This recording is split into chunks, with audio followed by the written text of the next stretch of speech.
Hey, Morey Croson here, and we're going to be going over our Faster 40 program. I really look forward to the opportunity of being able to give you a little bit more information about how you can improve your 40. That's really the goal of this video, webinar, however we want to kind of word it here, but really give you a great opportunity to understand how to improve your speed and how, no matter what size you are, what grade you're in, or how old you are, what some of your background is, you still have the ability to get faster. And at the end of the day, what we look at is three main things. How much distance are you getting per step? How much time are you spending off the ground? And how much time are you spending on the ground? Right? So those end up really being the only three things that matter truthfully when it comes to sprinting, because then if we can optimize those things, right, if we can get the most amount of distance per step that you can, if we can get the quickest turnover, right, so, or time spent off the ground, right, with how our legs are cycling, and if we can maximize our foot contact to make it so we're generating both the force into the ground and then being able to quickly rebound that foot off the ground in a way that makes it so it is a seamless reaction to the ground, and also a seamless ability to be able to really generate as much distance as we can per step. So, what I'm going to do here is I'm going to go over some of the other best 40-yard dash athletes that we've seen, some of the best, right? We got Calvin Johnson, for instance, ran 4.35, 6.5. We have Darrell Henderson's 5.8, ran 4.37, as well as like Anthony Schwartz is another great option, just to be able to give some different heights. And before I do that, though, I do want to give you a bit of a background on me. I'm a speed coach. I am from the LA area. I was running, I have a curved treadmill. When I first got the curved treadmill, I was running a max of 16 miles an hour and ended up being able to get up to 22 miles an hour. And really just by learning through online sources, YouTube, Vimeo, reading articles. And what happened to me was I have a motion capture lab. It was 16 cameras, now it's down to 8 cameras, biomechanical like lab, right? And what I would do is have people come in and we do assessments. We look to see how much force are they able to generate out of their lower body, right? And we get very, very specific, right? So if we could tell you exactly how much force you're generating out of your right knee during a single leg jump or during a vertical jump or a bound. And that really gives an opportunity to see a lot of interesting information about athletes. What causes injuries? How are they moving to be able to perform at a high level? And what are some of the differentiations between athletes? But what I commonly got was people that were interested in running form, running technique, running faster. And so, this was probably like 5 years ago, I got to a point where I was like, I need to learn more about how to get people to run faster. What is the right technique? And when I looked it up, there was really not a lot of information. And so what I started doing was, at the time I was just doing breakdowns on quarterbacks, I just started doing breakdowns on the top athletes, right? Justin Gatlin, Usain Bolt, Tyson Gay, John Ross, and really looking to see what are they doing and starting to be able to train myself to be able to run faster. And over a period of probably like 2-3 years, that's exactly what I did. I ran 4.38. I recently ran a 4.5, right? And I went from, there was a time I remember going in, and this is when I just got done playing, testing my 40, and I ran a 5-second 40. Right? When I was playing, I got down to like a 4.6, low 4.6, but I had no training. Right? I never had anybody teach me what to do out of the start. Right? What should their first 3 steps look like? How much distance should we be picking up within those first 5 yards, those first 10 yards? And so those are some of the things that we're going to talk about today. Right, to make it so now you actually have some action steps for how you can improve within your individual 40, and also give you some more understanding of what it is that we're going to do to be able to help you within this program. So, if we go back here, we're going to go to Darrell Henderson first. And, what's a common theme that we see with a lot of guys when it comes to the 40 and what are the important parts of being able to maximize this is, first, we want to have about 90% of our weight on our front leg as we're starting, and we don't want to have too big of a separation between that front foot and back foot when we're getting ourselves set up. Right? I almost say like this would probably be the max of where you want it to be during that setup. And you could see with this, he's very, very far, leaned forward as He's getting himself ready. And then from here, we want to be able to drive right through with that back leg and really do a great job of dropping that front knee, right? And so what we see here is both these athletes do a good job of being able to do just that. And when we're doing it, we really don't want to be spending too much time with that foot off the ground. So if we look to see Calvin Johnson here, he's landing, that would probably be like the most you'd want to be spending off the ground. Again, he's 6'5", so he's at point 0.3, right? But I want to give you some context for, I don't know how tall you are. I don't know what your situation is, right? So I want you to be able to see what some of these guys are able to do. So he gets his foot down. Darrell Henderson gets his foot down in 0.2 seconds. Calvin Johnson 0.3. And that's the difference between 5'8" and 6'5". Right? And again, this is what I did to be able to make it so I could run faster, is being able to really get into the nitty-gritty of the calculations. And so, you could either try to go through all this. I have a ton of YouTube videos. You could try to figure it all out yourself, right? And spend hours, and probably years to be able to get this better. And I know there's a lot of guys that don't have that type of time. And so if you want to cut down on the amount of time it would take for you to learn how to be able to run faster, then this would be a great program for you to be able to, participate in. All right, so what we're going to look at here with Calvin Johnson, let's just look at his first step two. We want that to typically be about 0.17, right? So he's at 5:03. And yeah, he's about off at 0.20. He might be a little bit long, right? But I see a lot of guys that when I first start working with them are, closer to 0.25, maybe even 0.3 in terms of that foot, how long it takes for that foot to get off the ground. And that's just because of how they land, right? So you can see how he's landing with that heel upwards. His toe is really far down to the ground. His foot is right underneath his hip. These are all things that have to be taught. These are all things that are not natural for a lot of people. And, in order to be able to make it natural, you have to start to be able to replicate it. And you want to be able to have a coach that can help you see what are the main things that we want to be able to improve. We'll look at Darrell Henderson, right? So he's at 170. Okay, so you can see what ends up being some of the differences between the different sizes of people, right? So with Darrell Henderson here, he is, closer to 0.22 probably with his foot contact time. So he's probably spending a little bit more time on the ground. We generally see that the guys that are a little bit shorter spend more time on the ground to be able to generate more distance per step, but have a faster turnover, right? Because they don't have as long of legs. Okay, so what we're looking at here, and you can see he's really trying to reach, which is not a great thing for him to do. So this ends up being his 7th step. Okay, and this ends up being Calvin Johnson's 6th step, right? So we see here 1, 2, 3, 4, 5, 6. Okay, and that's great. Typically what I try to tell guys, the goal is to be able to get 10 yards in 7 steps. Okay, and actually let's take a step back, because we do usually like to see 3, 4. We want to see as close to 4 steps in 5 yards. Okay, 4 steps in 5 yards, 7 steps in 10 yards. And that really gives us a good opportunity to be able to see, okay, are we getting ourselves set up to be able to run a fast 40? Because if you're not able to get the 4 steps in 5 yards, and we can start breaking that down and go into some of the timings there. How much time are you spending off the ground? How much time are you spending on the ground?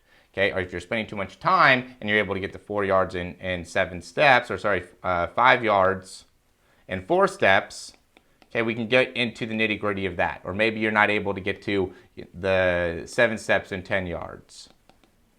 Or the next big thing is you want to get 12 steps in 20 yards. Okay, he ends up, so he's 6'5". Okay, and so all this ends up being varying between the different athletes, right? Because we're at 7, 8, 9, 10, 11, 12, and we're at 12 and a half steps here for Darrell Henderson, again 5'8", and 10 steps for Calvin Johnson.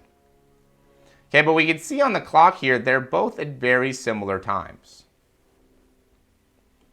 All right, and so they are able to get to this point in their sprint at both very, very similar times, right? And that ends up being an important distinction when it comes to how to be able to run at a very high level is what is the step count, what is the time on the ground, what is the time off the ground. Those are things I'm going to be constantly talking about, because the more you can understand it and connect with it, then the better you're going to be as a sprinter and the more results you're going to see within your 40.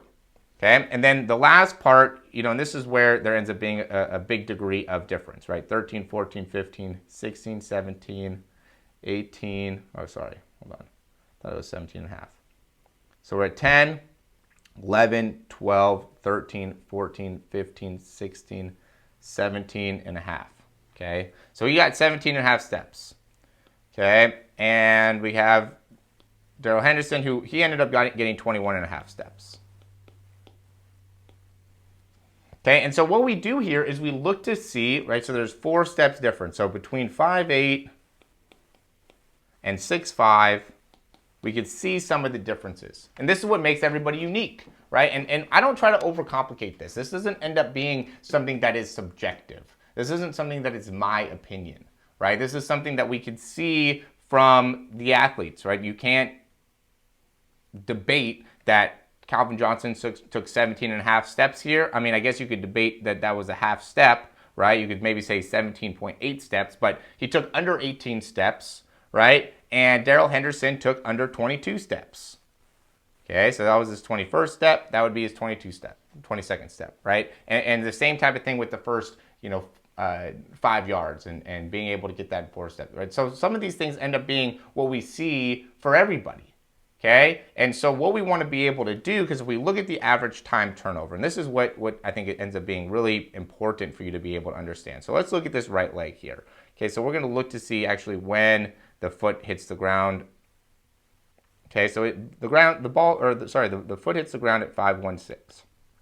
Okay, so basically a leg cycle, right? And this is going to end up basically being 2 steps really, is going to get him back down on the ground around, 6'3"-ish.